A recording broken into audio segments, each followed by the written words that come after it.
Okay, yesterday I was able to explain beam detailing to an extent, and then I promised to actually do the detailing today manually using Autocad. Okay. Let's say I want to detail this particular, which beam can I even detail now? All of them. We have a lot of similar beams. Okay.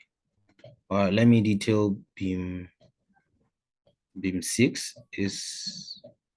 It looks more like beam 5, but okay. It's just lines. If you have a line like this, my offset 230. Now this 230 means this particular first column that is here, okay, which is 230. You know that this beam is actually on this column. Okay, this is the support. So I have a column of 230, and then this grid line, which is at the middle, is at 115. That is, if you divide 230 divided by 2, you're going to have 115. Okay, then you use a continuity sign showing that this actually continues.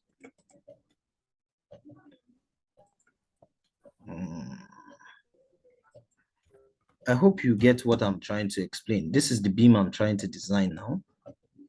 Or let me use a rectangle.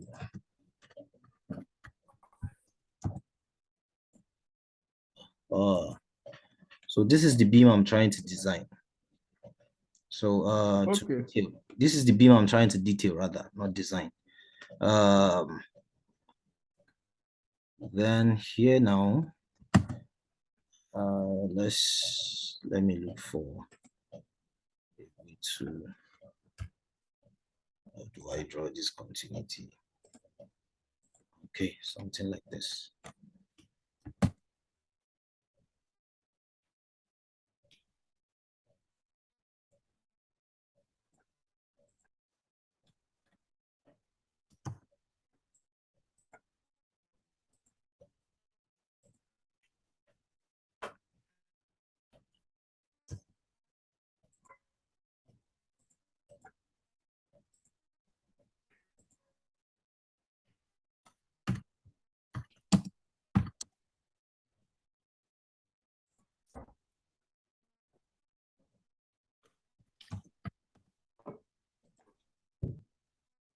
So this is actually the column.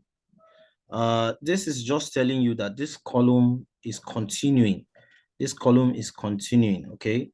You cannot show the entire height of the column because the detailing we are doing is just for a beam, not the column itself. So, but you know, it's going to, the beam is actually resting on that particular column. So this line I'm drawing straight like this is the line for my beam. So this line, the depth of that beam is actually 450 mm. So this is it. If you measure this is 450. If you measure this is 230. That's the column. This is the thickness, the depth of this beam. Okay. And then this is the center line. I can just match property so that this line will look a bit different from this other one. I can then just trim this.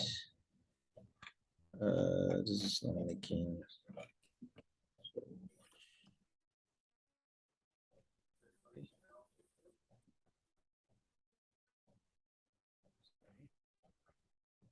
a little bit this way.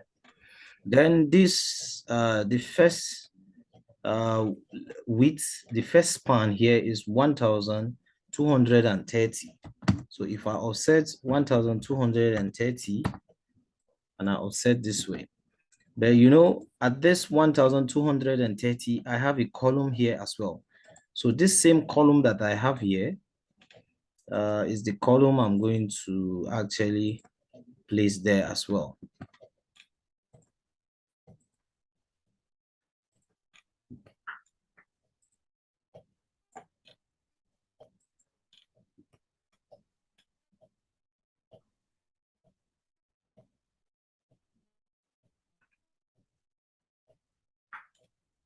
You are trying to copy the column down there, or you are trying to mirror it?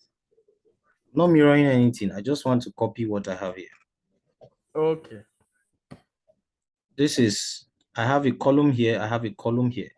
If you measure this span here now, this is the first span, which is 1230. That's the first span I have here, which is this particular beam that I'm trying to detail now. Okay. Then the second span is 4 meters. So I'll offset 4 meters, this line. Then all I need to do now is just to copy the same column because it's the same column, it's the same size of column, except in a case where you have a different size of column, because all the columns cannot be the same in some designs. There are cases where you may have a larger size of column.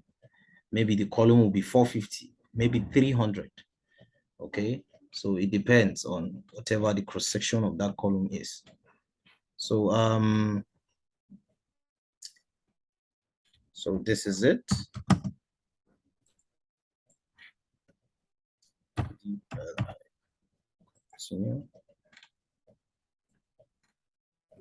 So it's going to look more like this. It will have a reinforcement, which is supposed to be at, it depends on the concrete cover that you are using. Okay, you know, you have a concrete cover for your reinforcement. So for beam, it depends on whatever cover that you adopt. So let's assume that our concrete cover based on our design is 225 rather. It's 25. Let's assume we are using a concrete cover of 25.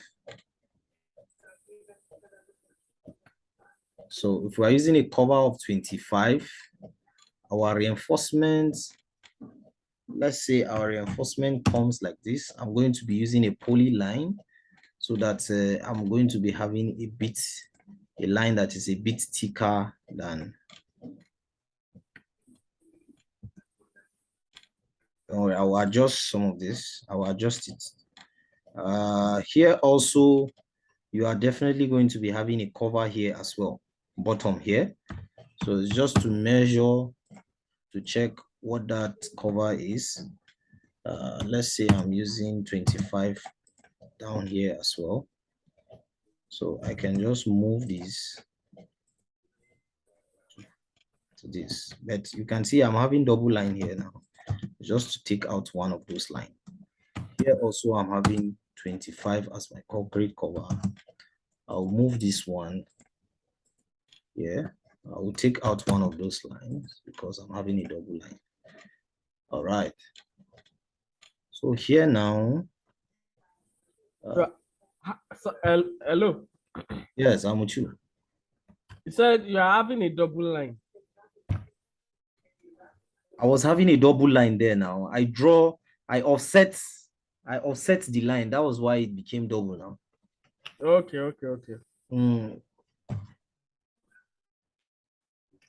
I offset it. That was why. Else, if not, there's no reason for me to delete any single line there, any other line there. So but you can see this poly line has, you can just use a thickness. I was showing you how to match property. You can just match property from an existing, or you can as well change the thickness of the line. Okay, all you need to do is just to change the thickness of that line to the type of thickness that you may want to use, and then you change the type of line, whether it is dash line, whether it's a continuous line, okay, whatever kind of line. Then the line width, this is the thickness of that line. Let's say 50. I'm sure if this is this line, no. 100. See the scale.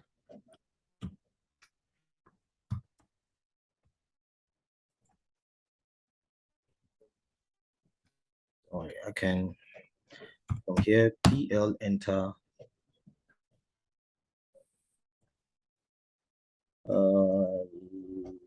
line width.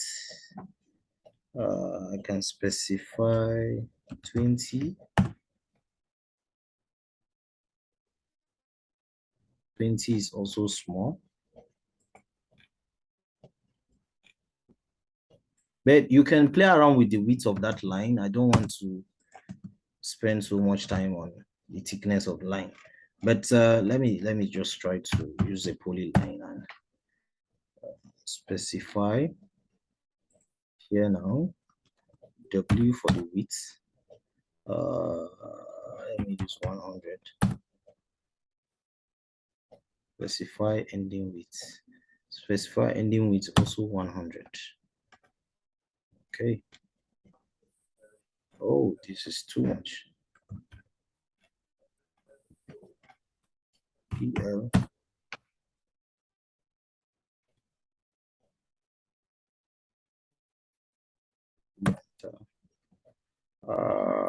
Let's say 30. Enter. 30. Enter.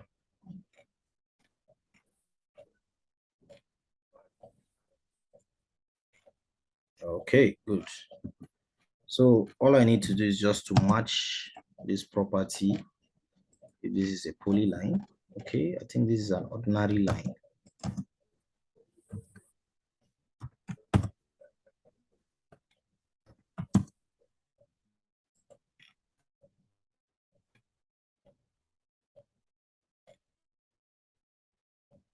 Okay. Is the line not too thick? You can play around with it. I'm not here to show you the thickness of line. You can take your time just to get it to the thickness that you feel is going to actually come out better for you. Okay, just understand the concept. That's just what I want to show you. The thickness of the line is not relevant.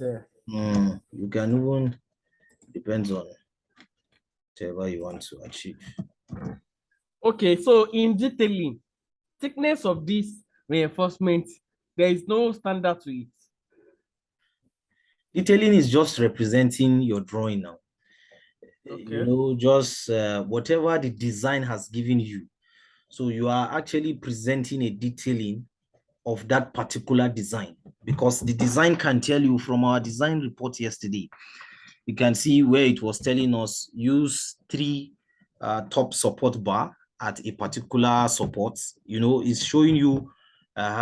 So all that is showing you now, you are supposed to generate a detailed drawing that will suit that design report that is giving you. So the thickness of line and all that is just you as the draftman, because detailing is drafting. It's not design. Detailing is not what makes you an engineer.